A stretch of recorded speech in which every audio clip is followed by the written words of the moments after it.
Si je vous demande de penser à un nombre, peut-être que vous avez en tête 3, 55 ou encore 1 milliard, et ben moi, je vais être un peu plus original et vous donner le nombre 3i. Oui, je vous vois dans le fond ceux qui font déjà la grimace et qui se rappellent de leur magnifique cours de mathématiques du lycée. Mais si vous venez de lever un sourcil, c'est que vous venez de découvrir ce qu'est un nombre imaginaire, symbolisé par la lettre i. Dans notre quotidien, la majorité des nombres que nous utilisons, que ce soit pour faire des calculs ou encore des mesures, font partie d'un ensemble qu'on appelle les nombres réels. Même s'il existe un nombre infini de réels, il ne s'agit pas de la dernière frontière, puisqu'il existe encore un autre type de nombre qui englobe tous les autres et qu'on appelle les nombres complexes, composés d'une partie réelle et d'une partie imaginaire. Mais à quoi peuvent bien servir ces nombres en physique quantique ? Souvenez-vous, au dernier épisode, je vous avais dit que l'on décrit l'état d'un système quantique dans un espace des états, qui n'est d'autre qu'un espace de Hilbert qui utilise ces nombres complexes.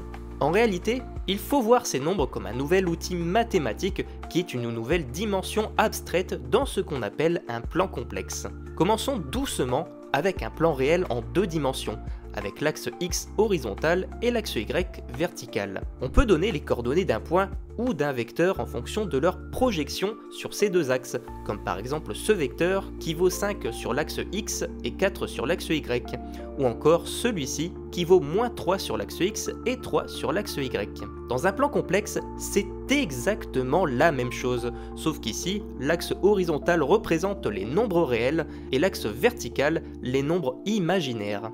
Par exemple, ce vecteur a pour coordonnées 5 sur l'axe des réels et 3i sur l'axe des imaginaires. L'association d'un nombre réel et imaginaire forme ce qu'on appelle un nombre complexe. Mais alors, comment on peut en tirer des informations ? Eh bien, on peut effectuer certaines opérations qui vont nous permettre de déterminer la taille du vecteur, qu'on appelle le module, ainsi que sa rotation, c'est-à-dire l'angle par rapport à l'axe des réels qu'on appelle l'argument. Mais alors, à quoi peut bien servir tout ce que l'on vient d'expliquer ?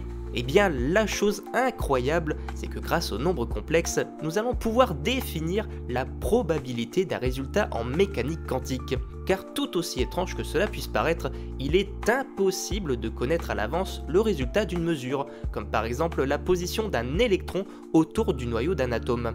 On ne peut que déterminer sa probabilité de présence, et ça, nous pouvons le prédire grâce aux nombres complexes. Nous verrons dans les futures vidéos comment mathématiquement nous pouvons le faire, car le prochain épisode de la série portera sur un autre symbole que j'ai évoqué lors du dernier épisode, qu'on appelle un bras et qu'on pourra associer à un ket pour former ce qu'on appelle un bracket.